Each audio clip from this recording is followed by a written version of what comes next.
the sixth pick in the 2018 NFL Draft, the Indianapolis Colts select Quentin Nelson, guard, Notre Dame. An absolute slam dunk for Colts general manager Chris Ballard last year in the 2018 NFL Draft, trading back to get the sixth pick overall and to ultimately draft Quentin Nelson, who could be a franchise changer for you, and looks like he is going to have a Hall of Fame career after his rookie season. It's really unbelievable looking back on what the 2018 draft brought to the Colts, and it really changed a lot in the dynamic of what the Colts have needed. We're 9 days away from the draft, and we are not talking about the Colts needing to draft an offensive lineman early on to help out. This is a far cry from what we saw last year, and Quentin Nelson, that pick, along with Braden Smith and Mark Lewinsky coming along and filling these holes, it has changed what this organization needs to do moving forward, and now it can shift its focus onto something else to build a more complete team. I felt like the offensive line has always been an Achilles heel for the Colts, and especially through Andrew Luck's young career with them. And especially, I mean, that is kind of what led to Luck's downfall in a way, just taking so many hits time and time again. And now going into the 2019 draft, I'm going to talk about what the Colts' biggest needs are coming in 2019, what they have on their team, and then who are the potential targets in the draft. So I'll lay that out. And the first three that I have here, in no particular order, I think that you can make a case really for any of these, and I think that you take the best player of these three positions that falls to you. So I think that these three really are important, and looking at what the Colts need and what they kind of lacked in last year, especially at times of injuries, this could be something that, like, moving forward, this with the 26th pick, if you're still there and you're not trading back, I haven't heard anything that's what they're looking to do. Obviously, Chris Ballard and his team keeps everything under wraps, so if that was the case, we wouldn't know until it happened. But staying with the 26th pick, if you have one of these players here in these positions, then I think that that's important for you, as you know, that's what you look to draft with your first. I really don't think that you'll stray away from these positions. I don't think that Ballard will. I have 5 here, but I think that 3 are your one that you draft first round. The first I'm going to say is edge rusher.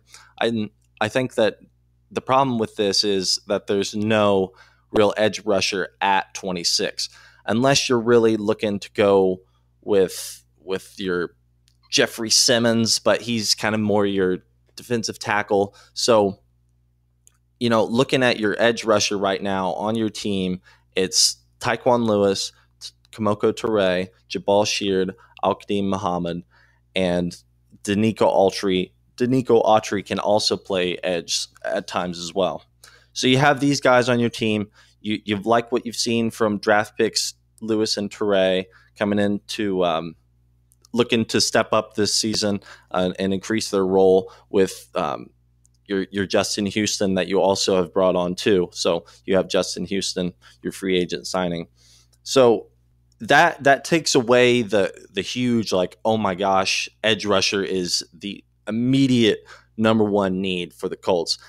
Houston, while a great signing, and who, like, I am firmly behind and who I really believe in Chris Ballard for, but I don't think that is your answer for the future, as he's 30 years old. So drafting an edge rusher early on in the draft could be your answer. But like I said, a problem with that is that, you know, your Brian Burns and, you know, your other defensive ends are getting drafted way too early. And there's just really a talent gap between your blue chip, you know, pass rushers that are going to go early, and then some of the other ones that are falling, you know, second, third round. So I think, the Colts really think that edge rusher is important, but they also realize that premium edge rushers, like Bosa, don't come into the draft very often, and that making the switch from college to the pros at the edge position is very difficult. So finding that blue chip talent is not something that comes along, especially at the 26th pick. So they probably won't, take an edge rusher just because that there's really no edge rusher that I've seen that is going to really fall to the 26th pick, in my opinion. The second biggest need, I think, for the Colts is safety. And I think that looking at that, it's not an immediate need. So, maybe this is why they don't take it in the first round. But you have Malik Hooker and Clayton Gathers coming in to an offseason healthy this time to prepare for the 2019 season together. That's great. And Malik Hooker, obviously, you're very high on him. He's one of your best guys on the team. And Clayton Gathers is one of Ballard's favorite players on the team. And he's not shy about saying that. He is very high on Clayton Gathers. And he brought him back on a 1-year deal to, I think that it's a prove-it deal. And if Gathers does produce, I think that would incline that Ballard would be wanting to bring him back. I believe he's only 26, 27. So, looking at that on paper, well, that's great for, looking at his age, but his injuries and he, not being able to last a full season are questions surrounding Clayton Gathers. So looking to the draft for your safety of the future to go along with Malik Hooker, this could really, be what you want to do. You also have safeties Matthias Farley and George Odom on your team. And you like what you've seen from Farley. I think, Colts fans kind of forget about him a little bit because he didn't play last season because he was, on IR. But he really was one of your better defenders in the 2017 campaign, even though that was a bad football team. So Matthias Farley, I really I like him a lot. He's a Notre Dame guy. And I really hope that Gathers and Farley come back and can be the players that they once were, and I think that it's entirely possible that they do. And George Odom, he was a guy that's really kind of more your depth piece, and he got burnt on sometimes last season and had some questionable plays where unsportsmanlike hit late in the game and stuff like that. You don't like to see, but I'm not going to hold that from a guy. He was coming in and playing some tough roles with injuries to Hooker and Gathers. So that's what you have on your team, right now. Looking at the potential targets in the draft, I've mentioned Chauncey Gardner-Johnson from Florida. This is probably, in my opinion, probably your best safety in the draft.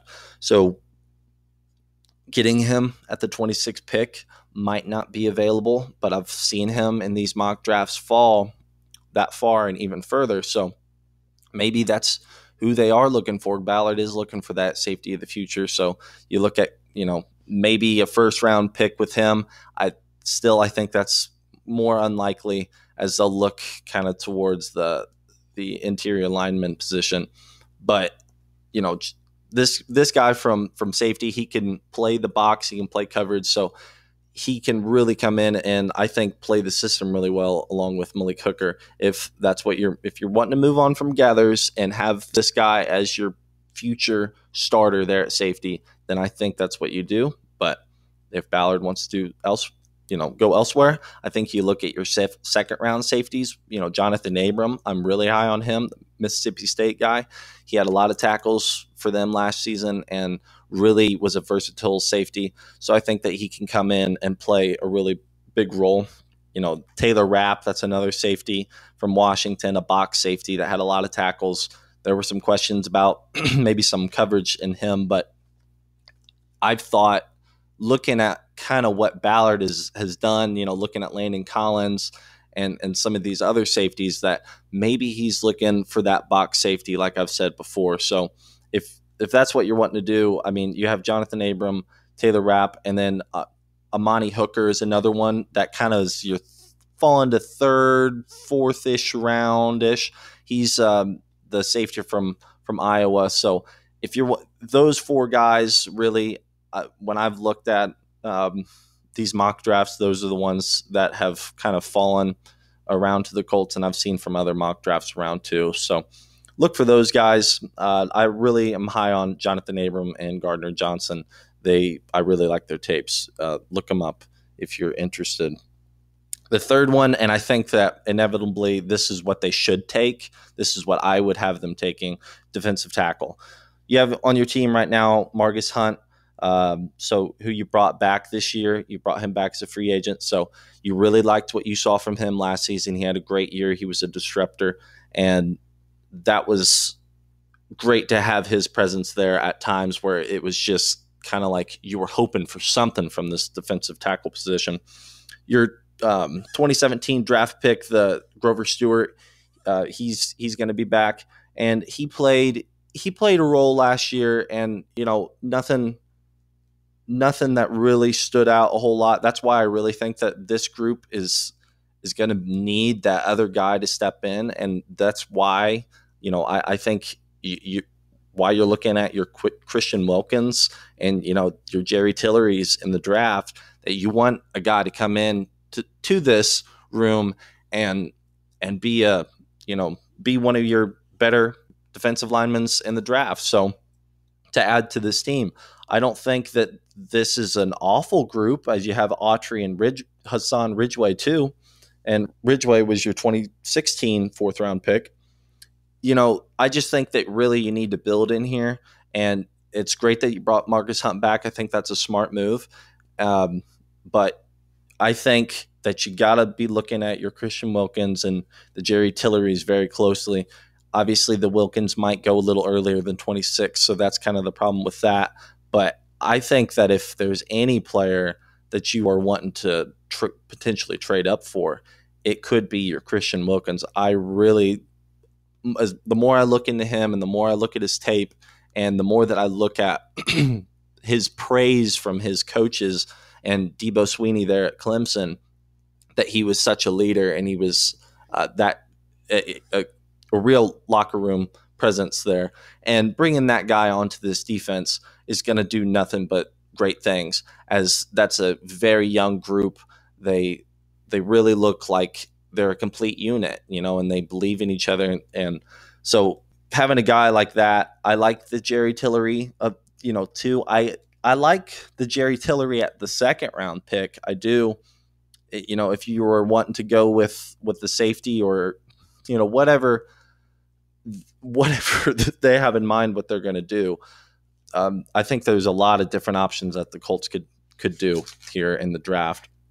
The fourth biggest need, I think, going in, and I don't think that they should take this first round, is wide receiver. I think that you have, especially now that Marcus Johnson is signed tender with the Colts, you have a pretty deep wide receiver room right now for the Colts. You have T.Y., Chester Rogers, Deion Cain, who's not going to be back until training camp, but who I really think is going to have, I really hope has a great season. And I'm certainly not counting out, as he was looking like a future star last season, has a lot of potential. And I believe that the Colts are high on him too. So I'm not writing out Deion Cain, and that's why I think that, taking a wide receiver first round is not something that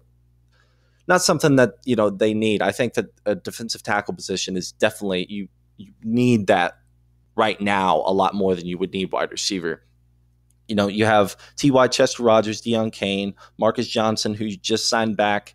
We haven't seen a whole lot from him. He had one touchdown last year, and then I believe tore his ACL, and he was out on IR for the rest of the season. So that's tough. That was a tough break for him. That was a tough break for the wide receiver room last year. The staff had a lot of high praise on him. They thought he had a lot of potential. So that's a shame. And you have, Zach Pascal was there last year, and Reese Fountain, obviously.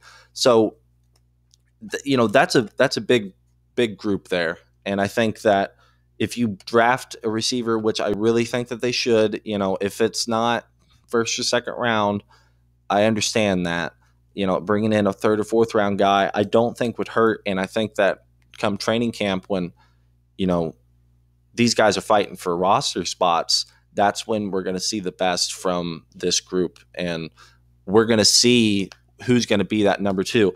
And obviously, I forgot to mention that Devin Funchess is also on your team too. I missed him there. But Devin Funchess as well. I think that, Funchess will be your number 2 type guy moving in. I'm not really big on Chester Rogers. I think, look at his big play against Miami, and that was great. And his game tying touchdown against the Giants, and those were great plays. He was in the right place at the right time. But I don't think he's ever going to be your true 2 or 3 wide receiver. I just think that, he's not. I'm not very high on him.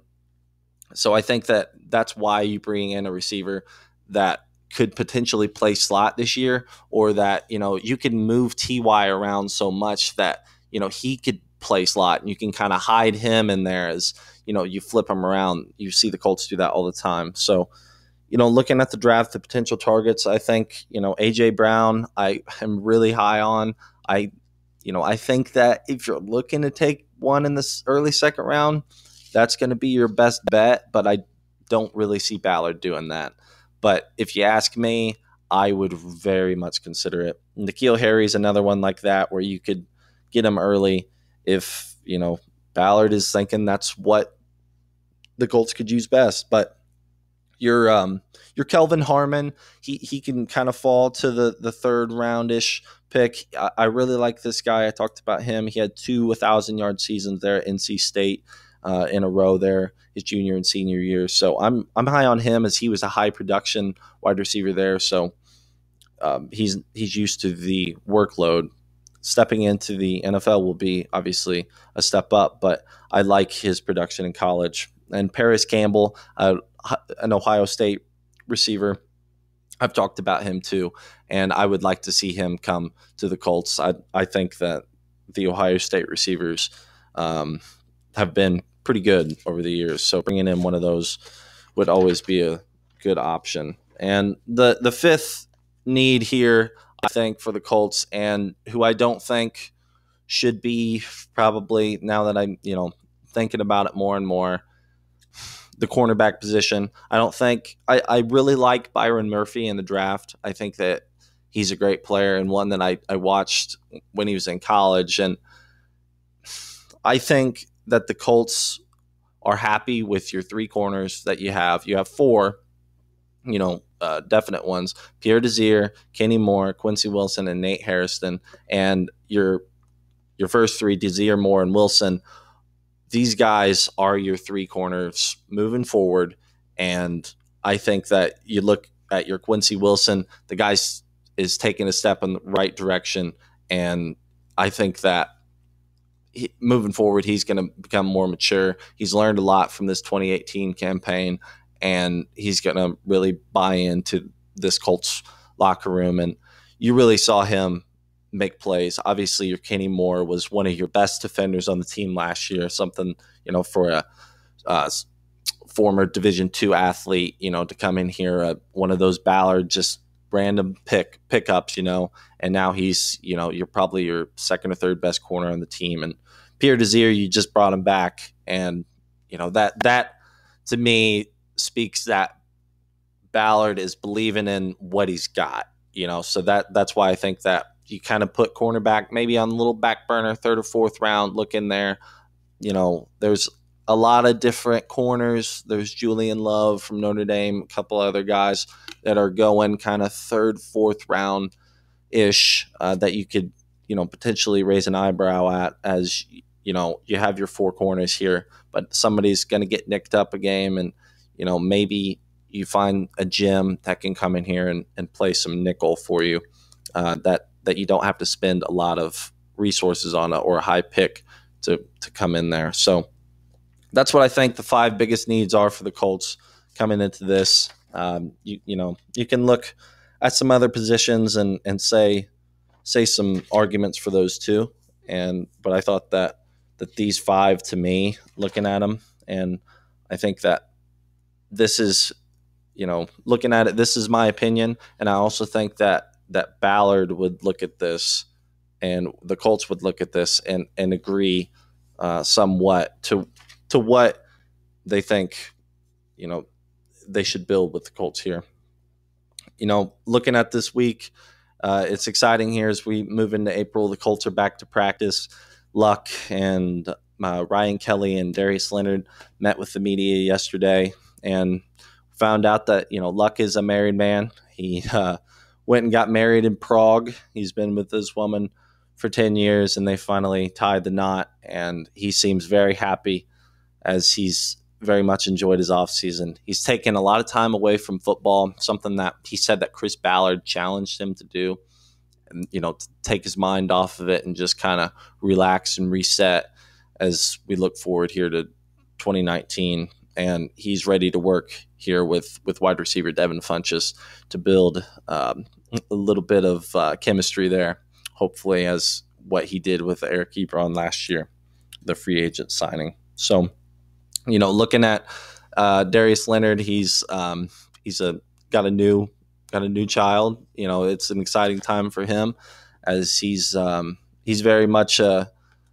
homebody kind of guy. He was a country boy, he says, from the Carolinas, and he's with his high school girlfriend who's now his wife, and he's very mature for his age and somebody that really, when you look at character guys, this is an A+ signing, and obviously it really helps when your character guys are one of your best players on the team. So credit to Darius Leonard for coming in here and being mature and handling the NFL the right way. You see a lot of these guys come in and not do the right things, and I think when you look at Darius Leonard, this is exactly what you are looking for when you are wanting to bring a guy onto your club. And he is exactly what the Colts needed, as he's now your face of the defense, I think, for the next 10 years, granted an injury or something like that. But the other news here is that Ballard confirms that Cain and Doyle are the only Colts that will not participate in the spring offseason, as Doyle is recovering from his hip surgery that he suffered during the season last year, and Cain is still getting back from your ACL injury. No worries for them, as they will be back for training camp later this summer, and look for those guys. I really am high on Cain. I hope that he comes in and he's everything that I was hoping that he would be last year when he was working with Randy Moss in the offseason to work on his routes and work on his hands catching. So if you have your Dane and Cain and Jack Doyle, obviously he's one of Andrew Luck's favorite receivers, so having him back along with Ebron is just going to be nothing but good. So that's all I want to talk about today. I appreciate you guys tuning in and listening. I've got a lot of support here in the past couple weeks as I'm growing this podcast here. If you do like it, please hit the like and subscribe button, and follow me on Twitter at Colts Podcast. I just made one here, as I'm going to be looking to do some Twitter questions at times. And if you guys have any questions that you want to send in to me at Colts Podcast, I'll share a link in the description that you can go check that out. But thank you guys for listening, and have a great rest of your day.